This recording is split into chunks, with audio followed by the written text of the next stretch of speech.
حقیقت پلس کے معزز دوستو السلام علیکم۔ قطر نے 3 ارب ڈالرز کے پیکج کے تحت پہلی قسط پاکستان کے اکاؤنٹ میں منتقل کر دی۔ امیر قطر کی جانب سے حالیہ دورہ پاکستان کے دوران مالی پیکج کا اعلان کیا گیا تھا۔ پہلی قسط کی مد میں 50 کروڑ ڈالرز منتقل کیے گئے ہیں۔ مزید ڈسکس کرنے سے پہلے آپ سے گزارش ہے چینل کو سبسکرائب کر کے بیل کے نشان کو دبا دیجئے اور اس ویڈیو کو لائک کر دیجئے۔ قطر نے 3 ارب ڈالرز کے پیکج کے تحت پہلی قسط پاکستان کے اکاؤنٹ میں منتقل کر دی۔ امیر قطر کی جانب سے حالیہ دورہ پاکستان کے دوران مالی پیکج کا اعلان کیا گیا تھا۔ پہلی قسط کی مد میں 50 کروڑ ڈالرز منتقل کیے گئے ہیں۔ تفصیلات کے مطابق قطر نے پاکستان کا حقیقی دوست ہونے کا ثبوت دے دیا ہے۔ قطر کی جانب سے اعلان کردہ 3 ارب ڈالرز کے مالیاتی پیکج کی پہلی قسط پاکستان کے اکاؤنٹ میں منتقل کر دی گئی ہے۔ قطر نے مالیاتی پیکج کی قسط کی مد میں 50 کروڑ ڈالرز پاکستان کے اکاؤنٹ میں منتقل کر دیے۔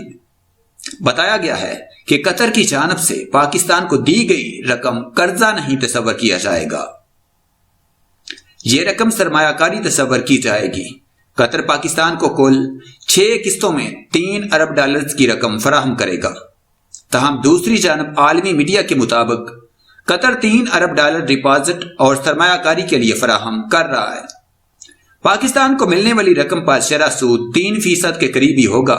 یاد رہے کہ اس سے قبل سعودی عرب بھی پاکستان کو 3 ارب ڈالر، UAE بھی 2 ارب ڈالر اور چین 3 ارب ڈالر فراہم کر چکا ہے، جبکہ عالمی مالیاتی ادارہ IMF بھی معیشت کو سہارا دینے کی خاطر پاکستان کو 6 ارب ڈالر قرض فراہم کرے گا۔ معاشی تجزیہ کاروں کے مطابق قطر کی جانب سے دی جانے والی رقم سے زر مبادلہ کے ذخائر میں اضافہ ہوگا اور روپیہ بھی ڈالر کے مقابلے میں مستحکم ہوگا۔ قطر کی سرکاری نیوز ایجنسی کے مطابق قطر کی حکومت پاکستان میں براہ راست سرمایہ کاری اور ڈپازٹ کی صورت میں 3 ارب ڈالر کی سرمایہ کاری کرے گی۔ نئی سرمایہ کاری کے بعد قطر کی پاکستان میں سرمایہ کاری 9 ارب ڈالر تک پہنچ جائے گی۔ واضح رہے کہ چند روز قبل امیر قطر شیخ تمیم بن حمد ال ثانی 2 روزہ دورے پر پاکستان پہنچے تھے، جس کے دوران دونوں ممالک نے مختلف شعبوں میں تعاون کے لیے مفاہمت کی یادداشتوں پر دستخط کیے تھے۔ پچھلے ہفتے قطر کے امیر شیخ تمیم بن حمد ال ثانی 2 روزہ دورے پر پاکستان تشریف لائے، جسے دونوں ممالک نے اہم مرحلہ قرار دیا۔ قطر کی سرکاری خبرساں ایجنسی کے مطابق امیر نے پاکستان میں 3 ارب ریال کی سرمایہ کاری کا بھی اعلان کیا۔ پاکستان کے قطر کے ساتھ تجارتی عسکری روابط اہم اور پرانے ہیں۔ دونوں ممالک کے مابین تجارت کا سالانہ حجم 200 ملین ڈالر ہے۔ 2017 سے خلیج بحران کے بعد اس کا تناسب بڑھ کر سالانہ 1 ارب ڈالر تک پہنچ گیا ہے۔ عسکری شعبے میں قطر پاکستان کے ساتھ 1985 عیسوی سے اب تک 3 بڑے معاہدے کر چکا ہے، جس سے پاکستان کو بہت فائدہ ہوا ہے۔ بظاہر پاکستان کے قطر کے ساتھ تعلق اور سرمایہ کاری کے معاہدے پر کسی اور ملک کو تحفظات نہیں ہونے چاہیے، لیکن قطر کا معاملہ اس لحاظ سے الگ ہے کہ ممکن ہے خلیج بحران کی وجہ سے سعودی عرب اسے پسند نگاہ سے نہ دیکھے۔ جب شہزادہ محمد بن سلمان پاکستان کے دورے پر آئے تھے تو قطر کے میڈیا میں اسے خصوصی توجہ دی گئی اور اس کے کئی پہلوؤں پر تبصرہ کیا گیا تھا۔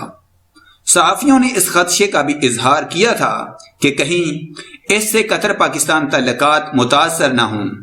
انہوں نے حکام پر زور دیا تھا کہ وہ گوادر میں سرمایہ کاری کریں۔ اس کے بعد قطری حکام نے گوادر میں سرمایہ کاری کی خواہش کا بھی اظہار کیا تھا۔ حالانکہ 2017 عیسوی میں جب خلیج بحران پیدا ہوا تو جدہ میں اس وقت کے وزیر اعظم نواز شریف سے ملاقات کے دوران شاہ سلمان نے کہا تھا کہ اب قطر یا سعودی عرب میں سے ایک کا انتخاب کریں۔ نواز شریف نے غیر جانبدار رہنے کا موقف اپنایا تھا، جس پر سعودیہ میں تنقید کی گئی۔ اس کے باوجود محمد بن سلمان کے دورہ پر قطری حکام مطمئن نہیں تھے۔ اب امیر قطر کی پاکستان آمد کو شاید سعودی عرب بھی پسند نہ کرے، کیونکہ قطر جس بلاک کا حصہ ہے وہ سعودی عرب کا سخت ناقد ہے۔ البتہ بعض تجزیہ کار یہ بھی کہہ رہے ہیں کہ قطر کے پاکستان دورے پر خلیج بحران بھی زیر بحث آیا ہے۔ امریکہ کی خواہش پر کچھ ممالک اس کے حل کے لیے کردار ادا کر رہے ہیں، جن میں پاکستان بھی شامل ہے۔ یہ رائے کویتی حکام اور میڈیا نے دی ہے۔ لہذا شیخ تمیم الثانی کی پاکستان آمد اور سرمایہ کاری کے اعلان پر سعودی عرب کو تحفظات ضرور ہوں گے۔ اس کے باوجود پاکستان میں امیر کے پرتپاک استقبال اور باہمی تعاون کے اعلان سے ظاہر ہوتا ہے کہ پاکستان اپنے غیر جانبدارانہ موقف پر قائم ہے، جو کہ یقیناً خوش آئند بات ہے۔